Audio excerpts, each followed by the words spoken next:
Hi good morning everyone. ಇವತ್ತಿನ ಕ್ಲಾಸ್ನಲ್ಲಿ ನಾವು ಟೂಲ್ ಪೋಸ್ಟ್ ಬಗ್ಗೆ ಡಿಸ್ಕಷನ್ ಮಾಡೋಣ.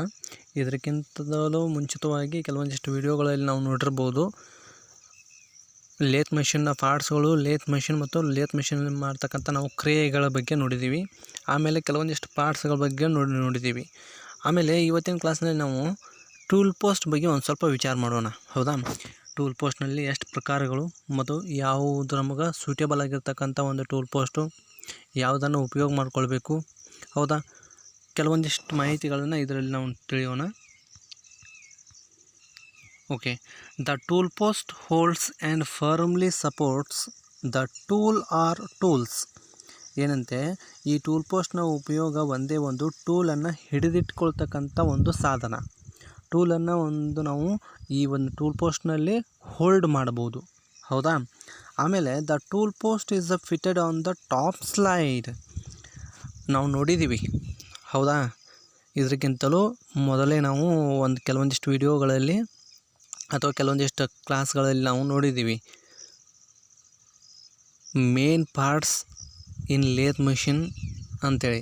ಅದರೊಳಗಡೆ ಒಂದು ಹೆಡ್ ಸ್ಟಾಕು, ಟೇಲ್ ಸ್ಟಾಕು ಮತ್ತು ಕ್ಯಾರೇಜ್. ಆ ಕ್ಯಾರೇಜನ್ನು ಸಪ್ರೇಟಾಗಿ ನಾವು ತೊಗೊಂಡು ಡಿಸ್ಕಷನ್ ಮಾಡ್ತಾ ಹೋದರೆ ಅಲ್ಲಿ ಕ್ಯಾರೇಜ್ನಲ್ಲಿರ್ತಕ್ಕಂಥ ಸಬ್ ಪಾರ್ಟ್ಸ್ಗಳನ್ನು ನಾವು ನೋಡಿದ್ದೀವಿ. ಅದರೊಳಗಡೆ ಒಂದು ಟೂಲ್ ಪೋಸ್ಟ್. ಆ ಟೂಲ್ ಪೋಸ್ಟನ್ನು ನಾವು ಎಲ್ಲಿ ಇಟ್ಟಿದ್ದೀವಿ ಅಥವಾ ಎಲ್ಲಿ ಇದೆ ಅಂತಕ್ಕಂಥದ್ದು ನಾವು ನೋಡಿದರೆ ಟಾಪ್ ಸ್ಲೈಡ್ ಮೇಲ್ಗಡೆ ಒಂದು ಟೂಲ್ ಪೋಸ್ಟನ್ನು ನಾವು ಫಿಕ್ಸ್ ಮಾಡ್ತೀವಿ. ಹೌದಾ, ಟೂಲ್ ಪೋಸ್ಟ್ ಅಂತಕ್ಕಂಥದ್ದು. ಆ ಟೂಲ್ ಪೋಸ್ಟ್ನ ಕೆಳಗಡೆ ಟಾಪ್ ಸ್ಲೈಡ್ನ ಕೆಳಗಡೆ ಒಂದು ಸ್ವಿಲ್ ಬೇಸ್ ಅಂತ ಬರ್ತದೆ. ಫಿಗರನ್ನು ನೀವು ಸೈಡಲ್ಲೇ ನೋಡ್ಬೋದು ಒಂದು ಚಿತ್ರದಲ್ಲಿ. ಹೌದಾ, ಟೂಲ್ ಪೋಸ್ಟ್ ಎಲ್ಲಿರ್ತದೆ, ಟೂಲ್ ಪೋಸ್ಟ್ನ ಕೆಳಗಡೆ ಇರ್ತಕ್ಕಂಥ ಭಾಗಗಳು ಯಾವ್ಯಾವು ಅಂತೇಳಿ. ಹೌದು, next the commonly used type tool posts R.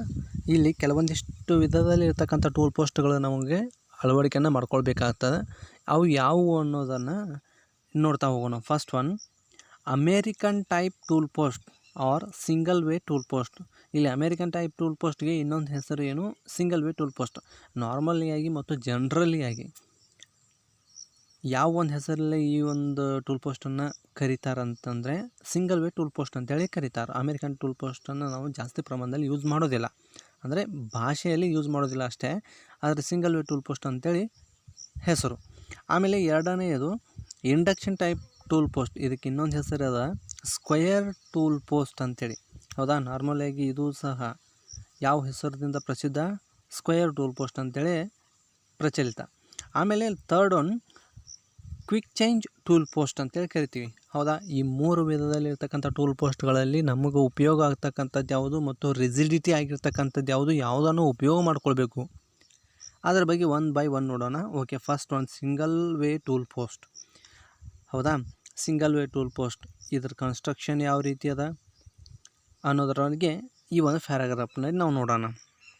ಹೌದಾ, single way tool post. It consists of a circular tool post body and a filler with a slot for accommodating the tool or tool holder. ಇಲ್ಲೇನು ಹೇಳ್ತಾನಂತಂದರೆ, ಈ single way tool ಪೋಸ್ಟ್ನಲ್ಲಿ ಏನೇನು ಒಳಗೊಂಡಿರ್ತಕ್ಕಂಥದ್ದು, ಒಂದು ಬಾಡಿಯನ್ನು ಒಳಗೊಂಡಿರ್ತಕ್ಕಂಥದ್ದು. ಆ body ಯಾವ ರೀತಿ ಐತೆ ಅಂತಂದರೆ ಸರ್ಕ್ಯುಲರ್ ಐತೆ ಅಂತ. ಹೌದಾ, ಇಲ್ಲಿ ನಾವು ನೋಡ್ತೀವಿ ಸರ್ಕ್ಯುಲರ್ ಬಾಡಿ, ರೌಂಡ್ ಆಗಿರ್ತಕ್ಕಂಥ ಬಾಡಿ. ಇದರ ಮಧ್ಯದಲ್ಲಿ ಒಂದು ಸ್ಲಾಟನ್ನು ಕೆತ್ತನೆಯನ್ನು ಮಾಡಿರ್ತಾನಂತ. ಆ ಸ್ಲಾಟನ್ನು ಕೆತ್ತನೆ ಮಾಡಿದ್ರ ಉದ್ದೇಶ ಒಂದೇ, ಟೂಲನ್ನು ನಾವು ಹೋಲ್ಡ್ ಮಾಡಲಿಕ್ಕೆ ಅಷ್ಟೇ. ಹೌದಾ, ಟೂಲನ್ನು ಅಥವಾ ಟೂಲನ್ನು ಅಲ್ಲಿ ಕೂಡಿಸ್ಲಿಕ್ಕೆ. ಆಮೇಲೆ A ring base, A rocker arm and A tool clamping screw complete the assembly of this type of tool post.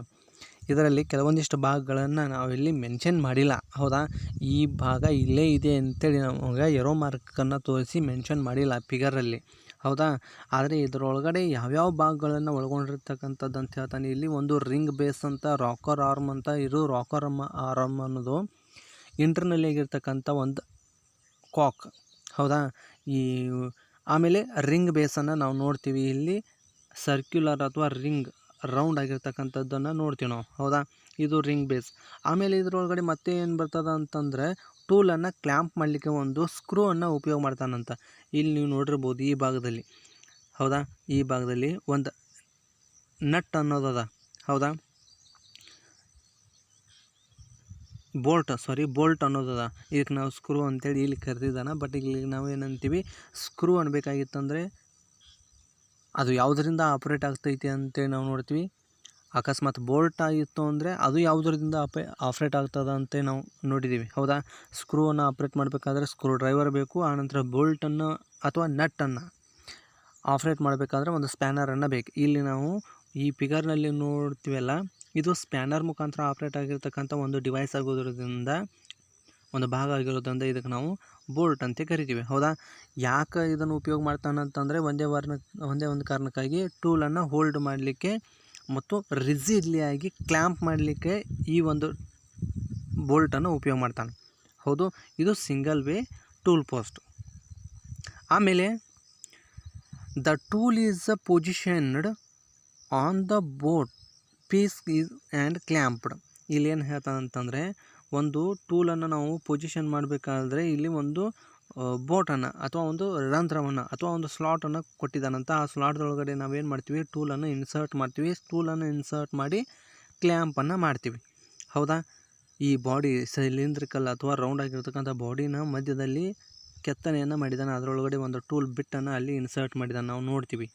ಆಮೇಲೆ next, the centre height of the tool tip can be adjusted with the help of the rocker arm and the ring base.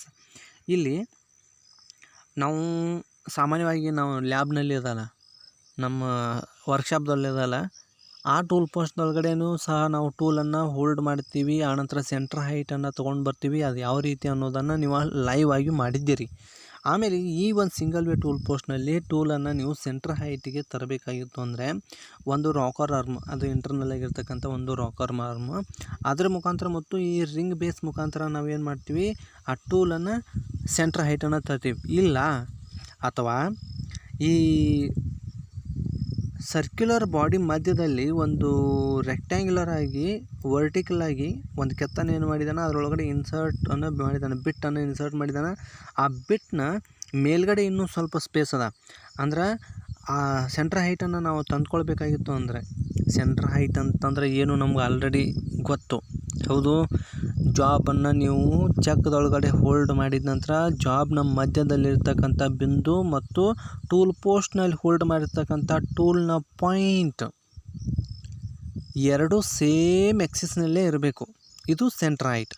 ಅಕಸ್ಮಾತು ಜಾಬ್ನ ಮಧ್ಯದಲ್ಲಿರ್ತಕ್ಕಂಥ ಬಿಂದುಗಿಂತನೂ ನಿಮ್ಮ tool ಪೋಸ್ಟ್ನಲ್ಲಿ hold ಮಾಡಿರ್ತಕ್ಕಂಥ ಟೂಲ್ನ ಒಂದು point ಕೆಳಗಡೆ ಇತ್ತು ಅಂತಂದರೆ ನಾವು ಹೈಟಿಗೆ extend ಮಾಡಬೇಕು ಅಂದ್ರೆ ಆ ಟೂಲ್ನ ಕೆಳಗಡೆ ಸ್ಟ್ರಿಪ್ಪನ್ನು ನಾವು ಉಪಯೋಗ ಮಾಡ್ತೀವಿ. ಗ್ಯಾಪ್ ಇದ್ದದ್ದನ್ನು ನಾವು ಏನು ಮಾಡ್ತೀವಿ, ಕೆಲವೊಂದಿಷ್ಟು ಮಟೀರಿಯಲ್ಗಳನ್ನು ಆ್ಯಡ್ ಮಾಡಿ ಎಕ್ಸ್ಟೆಂಡ್ ಮಾಡ್ತೀವಿ, ಅಂದರೆ ಹೈಟನ್ನು ತಂದ್ಕೊಳ್ತೀವಿ. ಸೇಮ್ ಇಲ್ಲಿಯೂ ಸಹ ಹೈಟನ್ನು ನಾವು ಚೆಕ್ ಮಾಡಬೇಕು, ಸೆಂಟ್ರ್ ಹೈಟ್ ತಂದ್ಕೊಳ್ಬೇಕು, ಅಡ್ಜಸ್ಟ್ ಮಾಡಬೇಕು. ಆಮೇಲೆ ಲಾಸ್ಟ್ ಏನದಂತಂದರೆ, only one tool can be fixed in this type of tool post. ಹೌದು. ಫಿಗರನ್ನು ನೋಡಿದರೆ ನಮಗೆ ಅಂಡರ್ಸ್ಟ್ಯಾಂಡ್ ಆಗ್ತದೆ. ಈ ಟೂಲ್ ಪೋಸ್ಟ್ನಲ್ಲಿ ನಾವು ಒಂದೇ ಒಂದು ಟೂಲ್ಗಳನ್ನು ಮಾತ್ರ ಹೋಲ್ಡ್ ಮಾಡ್ಬೋದು. ಇದರಲ್ಲಿ ಇನ್ನೂ ಒಂದು ಟೂಲನ್ನು ನಾವು ಹೋಲ್ಡ್ ಮಾಡ್ತೀವಿ ಅಂತಂದರೆ ಆಲ್ರೆಡಿ ಇದ್ದಂಥ ಟೂಲನ್ನು ನಾವು ಏನು ಮಾಡಬೇಕು, ಬಿಟ್ಟನ್ನು ತೆಗೆದುಬಿಟ್ಟು ನೀವು ಯಾವುದು ಆಪ್ರೇಷನ್ ಮಾಡ್ತೀವಲ್ಲ ಅದಕ್ಕೆ ತಕ್ಕಂಗೆ ಇರ್ತಕ್ಕಂಥ ಒಂದು ಟೂಲನ್ನು ಅಲ್ಲಿ ಹೋಲ್ಡ್ ಮಾಡ್ಬೋದು. ಬಟ್ ಇದರೊಳಗಡೆ ಒಂದು ಟೈಮ್ನಲ್ಲಿ ಒಂದೇ ಒಂದು ಟೂಲನ್ನು ಹೋಲ್ಡ್ ಮಾಡ್ಬೋದು. ಸೊ ಹೀಗಾಗಿ ಏನಂತ ಹೇಳ್ತಾನಂತಂದರೆ, the rigidity of the tool is less as it is clamped with only one bolt. ಹೌದು. ಇಲ್ಲಿ ರಿಜಿಡಿಟಿ ಅನ್ನೋದು ಕಡಿಮೆ ಆಗಿರ್ತದೆ, ದೃಢತೆ ಅನ್ನೋದು ಕಡಿಮೆ ಆಗಿರ್ತದೆ. ಯಾಕಂತಂದರೆ ಈ ಟೂಲನ್ನು ನಾವು ಫಿಕ್ಸ್ ಆಗಿ ಹೋಲ್ಡ್ ಮಾಡಬೇಕು, ಟೈಟ್ ಮಾಡಬೇಕು ಅಂತಂದರೆ ಒಂದೇ ಒಂದು ಬೋಲ್ಟ್ದಿಂದ ಅಷ್ಟೇ ನಾವು ಏನು ಮಾಡ್ತೀವಿ, ಟೈಟನ್ನು ಮಾಡ್ತೀವಿ. ಸ್ವಲ್ಪ ಜಾಸ್ತಿ ಡೆಪ್ತ್ ಆಫ್ ಕಟ್ಟನ್ನು ನೀವು ಕೊಟ್ರಿ ಅಂತಂದರೆ ಇದು ತಡ್ಕೊಳತಕ್ಕಂಥದ್ದಲ್ಲ. ಹೌದಾ. ಹಾಗಾಗಿ ರಿಜಿಡಿಟಿ ಕಡಿಮೆ ಇರ್ತಕ್ಕಂಥ ಒಂದು ಟೂಲ್ ಪೋಸ್ಟು ಹೊಂದಿರತಕ್ಕಂಥದ್ದು ಇದು. ನಾವು ಲ್ಯಾಬ್ನಲ್ಲಿ ನೋಡಿರ್ತಕ್ಕಂಥದ್ದು 4-ವೇ ಟೂಲ್ ಪೋಸ್ಟ್ ಅಂತೇಳಿ ಕರಿತೀವಿ. ಯಾಕಂತಂದರೆ ಅಲ್ಲಿ ಒಂದೇ ಟೈಮ್ನಲ್ಲಿ ನಾವು 4 ಹೋಲ್ಡ್ ಮಾಡ್ಬೋದು ಟೂಲನ್ನು. ಬಟ್ ನಾವು ಹೋಲ್ಡ್ ಮಾಡಿಲ್ಲ. ಅಲ್ಲಿ ಹೋಲ್ಡು ನಮ್ಮ ವರ್ಕ್ಶಾಪ್ನಲ್ಲಿ ಒಂದು ಟೂಲನ್ನು ಹೋಲ್ಡ್ ಮಾಡಬೇಕಾದ್ರೆ ಟೂಲ್ ಪೋಸ್ಟ್ನಲ್ಲಿ ಆ ಟೂಲ್ಗೆ ಟಚ್ ಆಗುವಂಥ ಬೋಲ್ಟ್ಗಳು ಅಥವಾ ಸ್ಕ್ರೂಗಳು 3 ಟಚ್ ಆಗ್ತವೆ. ಅಂದರೆ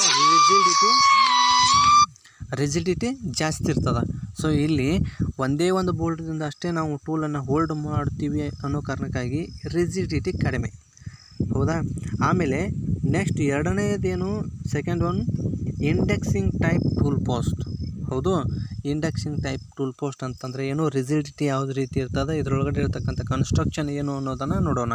it is also called as a square tool post or 4-way tool post. Okay, ಈ ಇಂಡಕ್ಷಿಂಗ್ ಟೈಪ್ ಟೂಲ್ ಪೋಸ್ಟ್ಗೆ ನಾವು 3 ಹೆಸರಿನಿಂದ ಕರಿತೀವಿ. ಹೌದಾ. ಒಂದು ಸ್ಕ್ವಯರ್ ಟೂಲ್ ಪೋಸ್ಟ್, ಚೌಕಾಕಾರದಲ್ಲಿರ್ತಕ್ಕಂಥದ್ದು ಐತೆ ಅನ್ನೋ ಕಾರಣಕ್ಕಾಗಿ ಇದಕ್ಕೆ ನಾವು ಸ್ಕ್ವಯರ್ ಟೂಲ್ ಪೋಸ್ಟ್. ಆಮೇಲೆ ಇನ್ನೊಂದು 4-way ಟೂಲ್ ಪೋಸ್ಟ್. ಹೌದಾ, 4-way ಟೂಲ್ ಪೋಸ್ಟ್. ಇಲ್ಲಿ ನೀವು ಚಿತ್ರದಲ್ಲಿ ನೋಡಿರ್ಬೋದು. ಹೌದಾ, ಚಿತ್ರದಲ್ಲಿ ನೋಡಿರ್ಬೋದು 4-way ಟೂಲ್ ಪೋಸ್ಟ್. ಈ ಒಂದೇ ಒಂದು ಟೂಲ್ ಪೋಸ್ಟಲ್ಲಿ ನಾವು ಎಟ್ ಎ ಟೈಮ್ 4 ಟೂಲ್ಸ್ಗಳನ್ನು ಹೋಲ್ಡ್ ಮಾಡ್ಬೋದು. ಇದು ಒಂದು ಇಲ್ಲೊಂದದ, ಆಮೇಲೆ ಇಲ್ಲೊಂದದ, ಆಮೇಲೆ ಇಲ್ಲೊಂದದ. ಇದ್ರ ಹಿಂದ್ಗಡೆ ಅಪೋಸಿಟ್ ಡೈರೆಕ್ಷನ್ದಲ್ಲಿ ನಮ್ಗೆ ಕಾಣ್ತಾ ಇರ್ತಕ್ಕಂಥದ್ದು ಒಂದು 4. ಹೌದಾ, 4-way ಟೂಲ್ ಪೋಸ್ಟ್ ಅಂತೇಳಿ ಕರಿತೀವಿ ಈ ಇಂಡಕ್ಷನ್ ಟೈಪ್ ಟೂಲ್ ಪೋಸ್ಟ್ಗೆ. ಆಮೇಲೆ 4 tools can be fixed in this type of tool post and any one can be brought into the operating position. ಇಲ್ಲಿ 4 ಎಟ್ ಎ ಟೈಮ್ ಒಂದೇ ಒಂದು ಸಮಯದಲ್ಲಿ ನಾವು 4 ಟೂಲ್ಸ್ಗಳನ್ನು ಹೋಲ್ಡ್ ಮಾಡ್ತೀವಿ. ಓಕೆ, ನಮಗೆ ಯಾವುದು ಅವಶ್ಯಕತೆ ಅದನೋ, ಯಾವ ಆಪ್ರೇಷನನ್ನು ನಾವು ಮಾಡ್ಲಿಕ್ಕೆ ಸಿದ್ಧವಾಗಿದ್ದೀವೋ ಆವಾಗ ಅದಕ್ಕೆ ಹೊಂದಾಣಿಕೆ ಆಗುವಂಥ ಅಥವಾ ಅದಕ್ಕೆ ಸೂಟೇಬಲ್ ಆಗಿರ್ತಕ್ಕಂಥ ಅಥವಾ ಅದಕ್ಕೆ ಆಗಿರ್ತಕ್ಕಂಥ ಸಪ್ರೇಟಾಗಿ ನಾವು ಟೂಲ್ಸನ್ನು ಉಪಯೋಗ ಮಾಡ್ತೀವಲ್ಲ. ಯಾವುದು ಒಂದು ಪೇಸಿಂಗ್ ಟೂಲನ್ನು ಉಪಯೋಗ ಮಾಡ್ತೀವಿ, ಆನಂತರ ಥ್ರೆಡ್ಡಿಂಗ್ ಟೂಲನ್ನು ಉಪಯೋಗ ಮಾಡ್ತೀವಿ, ನರ್ಲಿಂಗ್ ಆಪ್ರೇಷನ್ ಮಾಡ್ಬೇಕಾದ್ರೆ ನರ್ಲಿಂಗ್ ಟೂಲನ್ನು ಉಪಯೋಗ ಮಾಡ್ತೀವಿ. ಹೌದಾ, ಅಂಡರ್ ಕಟಿಂಗ್ ಏನಾದರೂ ನಾವು ಆಪ್ರೇಷನ್ ಮಾಡಬೇಕಾದ್ರೆ ಅಂಡರ್ ಕಟಿಂಗ್ ಟೂಲನ್ನು ಬೇರೆ ಉಪಯೋಗ ಮಾಡ್ತೀವಿ. ಹೀಗೆ 4 ಟೂಲ್ಸ್ಗಳು ಬೇರೆ ಬೇರೆ ಆಗಿರ್ತಕ್ಕಂಥ ಟೂಲ್ಸ್, ಆಪ್ರೇಷನ್ಗೆ ಸಂಬಂಧಪಟ್ಟಿರ್ತಕ್ಕಂಥ ಟೂಲ್ಸ್ಗಳನ್ನು ನಾವು ಹೋಲ್ಡ್ ಮಾಡ್ಕೊತೀವಿ. ಆಪ್ರೇಷನ್ ತಕ್ಕಂಗೆ ನಾವು ಚೇಂಜನ್ನು ಮಾಡ್ಕೊಳ್ತೀವಿ. ಹೌದಾ, ಪೊಸಿಷನ್ಸ್ ಅನುಸಾರವಾಗಿ ಚೇಂಜನ್ನು ಮಾಡ್ಕೊತೀವಿ. ಆಮೇಲೆ square head is clamped with the help of the handle lever. ಇಲ್ಲಿ ಒಂದು ಸ್ಕ್ವೇರ್ ಹೆಡ್ಡನ್ನು ನಾವು ಕ್ಲ್ಯಾಂಪ್ ಮಾಡಬೇಕಾದ್ರೆ ಅಥವಾ ಆ ಸ್ಕ್ವೇರ್ 4-way ಟೂಲ್ ಪೋಸ್ಟ್ ಒಳಗಡೆ ಒಂದು 4 ನಾವು ಟೂಲನ್ನು ಹೋಲ್ಡ್ ಮಾಡಬೇಕಾಗಿತ್ತಂದ್ರೆ ಒಂದು ಲಿವರನ್ನು ಉಪಯೋಗ ಮಾಡ್ತೀವಿ. ಹೌದಾ, ಟೂಲ್ ಪೋಸ್ಟನ್ನು ರಿಲೀಸ್ ಮತ್ತು ಟೈಟ್ ಮಾಡಬೇಕಾದ್ರೆ. By loosening the handle lever, the next tool can be indexed and brought into the operating position. The indexing is manual. Okay, ಇಲ್ಲಿ ಇಂಡಕ್ಷಿಂಗ್ ಟೈಪ್ ಟೂಲ್ ಪೋಸ್ಟ್ನಲ್ಲಿ ನಾವು 4 ಟೂಲ್ಗಳನ್ನು ಹೋಲ್ಡ್ ಮಾಡ್ತೀವಿ ಅಂತ ನಾವು ನೋಡಿದ್ದೀವಿ. ಆಮೇಲೆ ಯಾವುದು ನಮಗೆ ಉಪಯೋಗ ಬರ್ತದನೋ ಆವಾಗ ನಾವು ಟೂಲ್ ಪೋಸ್ಟ್ನಲ್ಲಿರ್ತಕ್ಕಂಥ ಒಂದು ಲಿವರ್ನ ಅಥವಾ ಹ್ಯಾಂಡಲನ್ನು ಲೂಸ್ ಮಾಡ್ತೀವಿ. ಲೂಸ್ ಮಾಡಿದ ನಂತರ ಆ ಟೂಲ್ ಪೋಸ್ಟ್ನಲ್ಲಿರ್ತಕ್ಕಂಥ ಟೂಲ್ಸನ್ನು ನಾವು ಎಂಗೇಜನ್ನು ಮಾಡ್ಕೊತೀವಿ. ಹೌದು, ಇಲ್ಲಿ ನೀವು ಕಾಣ್ಬೋದು 4-way ಟೂಲ್ ಪೋಸ್ಟ್ನಲ್ಲಿರ್ತಕ್ಕಂಥ ಒಂದು ಟರೆಟ್ ಲಾಕ್ ಅಂತ ಹೇಳಿದಲ್ಲ, ಅದು ಲಿವರ್ ಅಂತ ಕರಿತೀವಿ ನಾವು, ಒಂದು ಹ್ಯಾಂಡಲ್ ಅಂತ ಕರಿತೀವಿ. ಅದನ್ನು ಲೂಸ್ ಮಾಡೋ ಮುಖಾಂತರ ನಾವು ಲೂಸ್ ಮಾಡಿದ್ದೀವಿ ಅಂತಂದರೆ ಇದು ಸರ್ಕ್ಯುಲರ್ ರೊಟೇಷನನ್ನು ಹೊಡಿತದೆ, ಅಂದ್ರೆ ತಿರುಗ್ತದೆ ಅದು. ಹೌದಾ, 360 ಡಿಗ್ರಿ ರೊಟೇಷನ್ ಆಗ್ತದೆ. ಯಾವಾಗ ಟರೆಟ್ ಲಾಕ್ ಅನ್ನೋದು ಒಂದು ಭಾಗ ಅದಲ್ಲ, ಅದಕ್ಕೆ ನಾವು ಹ್ಯಾಂಡಲ್ ಅಂತ ಕರಿತೀವಿ ಅಥವಾ ಲಿವರ್ ಅಂತೇಳಿ ಕರಿತೀವಿ. ಅದನ್ನು ಲೂಸ್ ಮಾಡಿದಾಗ ಮಾತ್ರ. ಆಮೇಲೆ ಇದರ ಉಪಯೋಗ ಅಥವಾ ಅಡ್ವಾಂಟೇಜಸ್ ಏನಂತೇಳಿ ಕರಿತಾನೆ ನೋಡ್ರಿ. ಇಲ್ಲಿ the advantages are as follows. ಇಲ್ಲಿ ಕೆಳಗಡೆ ಕೊಟ್ಟಿರ್ತಕ್ಕಂಥ ಒಂದು ಮಾಹಿತಿ ಪ್ರಕಾರ ಅನುಕೂಲತೆ. ಹೌದಾ, ಈ 4-way ಟೂಲ್ ಪೋಸ್ಟನ್ನು ಅನುಕೂಲತೆ ಏನೇನು? Each tool is secured in the tool post by more than one bolt and therefore the rigidity is more. ಹೌದು, ಇಲ್ಲಿ ನಾವು ಟೂಲ್ ಪೋಸ್ಟ್ನಲ್ಲಿ ಫಸ್ಟ್ನೇ ಟೂಲ್ ಪೋಸ್ಟನ್ನು ನೋಡಿದ್ದೀವಿ, ಸಿಂಗಲ್-ವೇ ಟೂಲ್ ಪೋಸ್ಟ್. ಆ ಸಿಂಗಲ್-ವೇ ಟೂಲ್ ಪೋಸ್ಟ್ನಲ್ಲಿ ನಾವು ಟೂಲನ್ನು ಹೋಲ್ಡ್ ಮಾಡಬೇಕಾಗಿತ್ತಂದರೆ ಅಲ್ಲಿ ಒಂದೇ ಒಂದು ಬೋಲ್ಟನ್ನು ಉಪಯೋಗ ಮಾಡ್ತೀವಿ. ಹೌದಾ, ಆದರೆ ಇಲ್ಲಿ 4-way ಟೂಲ್ ಪೋಸ್ಟ್ನಲ್ಲಿ ಒಂದೇ ಒಂದು ಟೂಲ್ಗೆ ಎಷ್ಟು ಮೋರ್ ದೆನ್ ಒಂದರಿಗಿಂತನೂ ಹೆಚ್ಚೇ ಬೋಲ್ಟ್ಗಳು ಅಲ್ಲಿ ಏನಾಗ್ತಾವಂತ ಕೂಡ್ಕೊತಾವಂತ. ಹೌದಾ, ಅಡ್ಜಸ್ಟ್ ಮಾಡಲಿಕ್ಕೆ ನಾವು ಟೈಟ್ ಮಾಡಲಿಕ್ಕೆ. ನೋಡ್ರಿ, ಇಲ್ಲಿ ಯಾವುದು ಬೇಕಾದಾಗಿರ್ತಕ್ಕಂಥ ಒಂದು ಟೂಲ್ಗೆ ಮೇಲ್ಗಡೆ ಇರ್ತಕ್ಕಂಥ ಒಂದು ಬೋಲ್ಟು ಒಂದು ಅಥವಾ ಒಂದಕ್ಕಿಂತ ಹೆಚ್ಚು, ಅದು ಸಾಮಾನ್ಯವಾಗಿ 2 ಬೋಲ್ಟ್ಗಳು ಒಂದು ಟೂಲನ್ಗೆ ಟಚ್ ಆಗ್ತಕ್ಕಂಥವು, ಅಂದ್ರೆ ರಿಜಿಡಿಟಿ ಜಾಸ್ತಿನೇ ಇರ್ತದೆ. ಆವಾಗ ನೀವು ಡೆಪ್ತ್ ಆಫ್ ಕೊಟ್ಟು ಜಾಸ್ತಿನೂ ಕೊಟ್ಟರು ಅದು ತಾಳ್ಕೊಳ್ತಕ್ಕಂಥ ಒಂದು ಶಕ್ತಿಯನ್ನು ಹೊಂದಿರ್ತದೆ. ಹೌದು. ಆಮೇಲೆ ಎರಡನೇದು frequent changing of the tool for different operations need not be done as all the 4 tools can be clamped at the same time. ಹೌದು, ಇಲ್ಲಿ ಜಸ್ಟ್ ನಾವು ಟೂಲನ್ನು ಹೋಲ್ಡ್ ಮಾಡುವಾಗ ಅಂದರೆ ಏನು ವರ್ಕ್ ನಾವು ಸ್ಟಾರ್ಟ್ ಮಾಡೋಕ್ಕಿಂತ ಮುಂಚಿತವಾಗಿ ಟೂಲನ್ನು ಹೋಲ್ಡ್ ಮಾಡ್ತೀವಿ. ಟೂಲನ್ನು ಹೋಲ್ಡ್ ಮಾಡಬೇಕಾಗಿದ್ರೆ ನಾವು ಗಮನದಲ್ಲಿ ಇಟ್ಕೊಳ್ತಕ್ಕಂಥದ್ದು ಒಂದು, ಯಾವ ಆಪ್ರೇಷನನ್ನು ನಾವು ಜಾಬ್ ಮೇಲ್ಗಡೆ ಕೈಗೊಳ್ತೀವಿ. ಹೌದಾ, ಒಂದೇ ಒಂದು ಆಪ್ರೇಷನ್ದಿಂದ ಯಾವುದೇ ಒಂದು ಜಾಬ್ ನಮಗೆ ಫಿನಿಷಿಂಗ್ ಆಗೋದಿಲ್ಲ ಅಂತ ನಮಗೆ ಗೊತ್ತು. ಕೆಲವೊಂದಿಷ್ಟು ಆಪ್ರೇಷನ್ಗಳನ್ನು ಮಾಡಿದ ನಂತರ ನಮಗೇನಾಗ್ತೈತಿ, ರೆಡಿ ಆಗಿರ್ತಕ್ಕಂಥ ಅಥವಾ ಫಿನಿಷಿಂಗ್ ಆಗಿರ್ತಕ್ಕಂಥ ಪ್ರಾಡಕ್ಟ್ ನಮಗೆ ಉತ್ಪತ್ತಿ ಆಗ್ತೈತಿ. ಹೌದಾ, ಇಲ್ಲಿಯೂ ಸಹ ಏನೋ ಒಂದು ಥ್ರೆಡ್ಡಿಂಗ್ ಆಪ್ರೇಷನನ್ನು ಮಾಡ್ತೀರಿ ನೀವು. ಹೌದಾ, ಒಂದು ಜಾಬ್ ಮೇಲ್ಗಡೆ ಥ್ರೆಡ್ಡಿಂಗನ್ನು ನಾವು ಹಾಕ್ತೀವಿ. ಸರ್ಕ್ಯುಲೇಷನ್ ಆಗಿರ್ತಕ್ಕಂಥ ಒಂದು ಥ್ರೆಡ್ಡಿಂಗನ್ನು ನಾವು ಪರ್ಮಿಷನ್ ಮಾಡಬೇಕು. ಅದೇ ನಮ್ಮ ಏಮ್, ಜಾಬ್ನ ಒಂದು ಏಮ್ ಟೈಟಲ್. ಹೌದಾ, threading on the cylindrical surface. ಈ ಥ್ರೆಡ್ಡಿಂಗ್ ಹಾಕಬೇಕಾದ್ರೆ ಡೈರೆಕ್ಟಾಗಿ ನಾವು ಜಾಬನ್ನು ಚೆಕ್ನಲ್ಲಿ ಹೋಲ್ಡ್ ಮಾಡಿಕೊಂಡು ಡೈರೆಕ್ಟಾಗಿ ಫಸ್ಟೇ ನಾವು ಥ್ರೆಡ್ಡಿಂಗನ್ನು ಹಾಕೊಳ್ಳೋದಿಲ್ಲ. ಏನು ಮಾಡ್ತೀವಿ, ಸೈಜ್ ಅನುಸಾರವಾಗಿ ಲೆಂತು, ಜಾಬ್ನ ಲೆಂತ್ ಇಷ್ಟೇ ಇರಬೇಕು ಅಂತೇಳಿ ನಾವು ಪೇಸಿಂಗನ್ನು ಮಾಡ್ಕೊಳ್ತೀವಿ. ಆಮೇಲೆ ಜಾಬ್ನ ಡಯಾಮೀಟ್ರ್ ನಮ್ಗೆ ಜಾಸ್ತಿ ಇತ್ತಂದ್ರೆ, ಕಡಿಮೆ ಮಾಡ್ಕೊಳ್ಬೇಕಾಗಿತ್ತು ಅಂದರೆ ಅವಾಗ ಏನು ಮಾಡ್ತೀವಿ ನಾವು, ಟೇಪರ್ ಟರ್ನಿಂಗ್ ಅಥವಾ ಪ್ಲೇನ್ ಟರ್ನಿಂಗನ್ನು ಮಾಡ್ತೀವಿ. ಹೌದಾ, ಟೇಪರ್ ಟರ್ನಿಂಗ್ ಅಲ್ಲ, ಪ್ಲೇನ್ ಟರ್ನಿಂಗನ್ನು ಮಾಡ್ಕೊತೀವಿ. ಅಂದರೆ ಇಲ್ಲಿ ಟರ್ನಿಂಗ್ ಮಾಡ್ತಕ್ಕಂಥ ಒಂದು ಟೂಲ್, ಪೇಸಿಂಗ್ ಮಾಡ್ತಕ್ಕಂಥ ಒಂದು ಟೂಲ್, ಎರಡು ಒಂದೇ ನಾವು ಒಂದೊಂದು ಸಾರಿ ಉಪಯೋಗ ಮಾಡ್ತೀವಿ. ಆಮೇಲೆ ಇನ್ನೊಂದು ಈ ಥ್ರೆಡ್ಡಿಂಗನ್ನು ನಾವು ಹಾಕ್ತೀವಿ. ಹೌದಾ, ಥ್ರೆಡ್ಡಿಂಗನ್ನು ನಾವು ಮಾಡ್ತೀವಿ. ಆ ಥ್ರೆಡ್ಡಿಂಗ್ ಮಾಡುವಂಥ ಸಂದರ್ಭದಲ್ಲಿ ಉಪಯೋಗ ಆಗ್ತಕ್ಕಂಥ ಟೂಲು ಥ್ರೆಡ್ಡಿಂಗ್ ಟೂಲ್ ಅಥವಾ ಹೌದು, ಈ ಥ್ರೆಡ್ಡಿಂಗ್ ಟೂಲನ್ನು ನಾವು ಉಪಯೋಗ ಮಾಡಬೇಕು. ಇವಷ್ಟು ನಾವು ಆಪ್ರೇಷನ್ ಮಾಡಬೇಕಾಗಿತ್ತು ಅಂದರೆ ಕೆಲವೊಂದಿಷ್ಟು ಆಪ್ರೇಷನ್ಗಳಿಗೆ ಸೇಮ್ ಟೂಲ್ ಬರ್ತಾವೆ. ಆದರೆ ಹಂತವಾಗಿ ನಾವು ಏನು ಮಾಡ್ತೀವಿ, ಆಪ್ರೇಷನ್ನ ಚೇಂಜ್ ಮಾಡ್ಕೊಳ್ತೀವಿ ಅನ್ನೋ ಕಾರಣಕ್ಕಾಗಿ ಇಲ್ಲಿ ಟೂಲ್ಗಳು ಚೇಂಜ್ ಆಗ್ತಾವೆ. ಹೌದಾ, ಇಲ್ಲಿ ಆ 4 ಟೂಲ್ಗಳಾಗಿರ್ಬೋದು ಅಥವಾ ನೀವು ಏನಾದರೂ ಎರಡೇ ಆಪ್ರೇಷನ್ ಮಾಡ್ತಿದ್ರಿ ಅಂತಂದರೆ ಎರಡೇ ಟೂಲ್ಗಳನ್ನು ನೀವು ಹೋಲ್ಡ್ ಮಾಡೋದಾಗಿರ್ಬೋದು. ಒಂದು ಸಾರಿ ಹೋಲ್ಡ್ ಮಾಡಿಬಿಟ್ರೆ ಮುಗಿದೋಯ್ತು. ಹೌದು, ಇದನ್ನು ವಾಪಸ್ ನೀವು ಚೇಂಜ್ ಮಾಡಿ ಇನ್ನೊಂದು ಟೂಲ್ಗಳನ್ನು ನಾವು ಹೋಲ್ಡ್ ಮಾಡುವಂಥ ಅವಶ್ಯಕತೆ ಇಲ್ಲ. ಒಂದು ಸಾರಿ ಟೂಲನ್ನು ಹೋಲ್ಡ್ ಮಾಡಿದರೆ ಸಾಕು. 4 ಟೂಲ್ಗಳನ್ನು ನೀವು ಫುಲ್ ಕಂಪ್ಲೀಟಾಗಿ ನೀವು ಪ್ರಾಡಕ್ಟನ್ನು ತಯಾರು ಮಾಡೋಷ್ಟಿಗೆ ಯಾವುದೋ ಒಂದು ಟೂಲ್ಗಳನ್ನು ಚೇಂಜ್ ಮಾಡುವಂಥ ಅವಶ್ಯಕತೆ ಬರೋದಿಲ್ಲ. ಆಮೇಲೆ ಲಾಸ್ಟ್ ಏನು ಹೇಳ್ತಂದ ಅಂತಂದರೆ ಡಿಸ್ಅಡ್ವಾಂಟೇಜಸ್ ಬಗ್ಗೆ, ಅಂದರೆ ಅನಾನುಕೂಲತೆ ಬಗ್ಗೆ. ಒಂದು ಅನುಕೂಲತೆ ಇತ್ತು ಅಂತಂದರೆ ಅದರ ಬಗ್ಗೆ ನಾವು ತಿಳುವಳಿಕೆಯನ್ನು ನೋಡ್ಕೊತಿದ್ದೀವಿ ಅಂತಂದರೆ ಅದರ ಅನಾನುಕೂಲತೆಗಳು ಇರ್ತೇವೆ. ಆದರೆ ಇಲ್ಲಿ ಅನುಕೂಲತೆಯೂ ಒಂದು, ಅನಾನುಕೂಲತೆಯೂ ಒಂದು. ಏನು, the disadvantages is that skill is required to set the tools and it takes more time to set the tool centre height. ಇಲ್ಲಿ ಸ್ಕಿಲ್ ಇಂಪಾರ್ಟೆಂಟ್, ಕೌಶಲ್ಯ ಬೇಕು, ಟೈಮ್ ಜಾಸ್ತಿ ತೊಗೊಳ್ತಕ್ಕಂಥದ್ದು. ಹೌದಾ, ಯಾವಾಗ ಟೈಮ್ ಜಾಸ್ತಿ ತೊಗೋತೈತಿ ಅಂತಂದರೆ 4 ಟೂಲ್ಗಳನ್ನು ನೀವು ಎಟ್ ಎ ಟೈಮು ಒಂದೇ ಒಂದು ಸಮಯದಲ್ಲಿ ಹೋಲ್ಡ್ ಮಾಡ್ತೀರಿ, ಓಕೆ. ಆದರೆ 4 ಟೂಲ್ಗಳನ್ನು ನಾವು ಸೆಂಟ್ರ್ ಹೈಟ್ನಲ್ಲಿ ಅಡ್ಜಸ್ಟ್ ಮಾಡಬೇಕು. ಸೆಂಟ್ರ್ ಹೈಟ್ನಲ್ಲಿ 4 ಟೂಲನ್ನು ಅಡ್ಜಸ್ಟ್ ಮಾಡಬೇಕಾಗಿತ್ತು ಅಂದರೆ ಸ್ಕಿಲ್ ಬೇಕು. ಹೌದಾ, ಒಂದು ಕೌಶಲ್ಯ ಬೇಕು. ಕೌಶಲ್ಯ ಇರಲಿಲ್ಲ ಅಂತಂದರೆ ಸೆಂಟ್ರ್ ಹೈಟ್ 4 ಟೂಲ್ಗಳು ಯಾವತ್ತೂ ಆಗೋದಿಲ್ಲ. ಇದು ಒಂದು ಡಿಸ್ಅಡ್ವಾಂಟೇಜಸ್.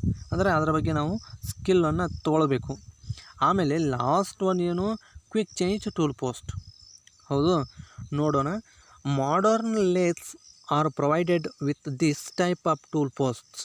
ಏನು, ಈಗೇನು ಮಾಡರ್ನ್ ಆಗಿರ್ತಕ್ಕಂಥ ಏನು ಟೆಕ್ನಾಲಜಿ ಅಂತೇಳಿ ನಾವು ಕರಿತೀವಲ್ಲ, ಇದರೊಳಗಡೆ ಈ ಲೇತ್ ಮಿಷಿನ್ದೊಳಗಡೆ ಹೆಚ್ಚಿನ ಪ್ರಮಾಣದಲ್ಲಿ ಈ ಟೂಲ್ ಪೋಸ್ಟನ್ನು ಒದಗಿಸಿರ್ತಾರೆ. ಯಾವುದು, ಕ್ವಿಕ್ ಚೇಂಜ್ ಟೂಲ್ ಪೋಸ್ಟನ್ನು. Instead of changing the tools, the tool holder is changed in which the tool is fixed. This is expensive and requires a number of tool holders.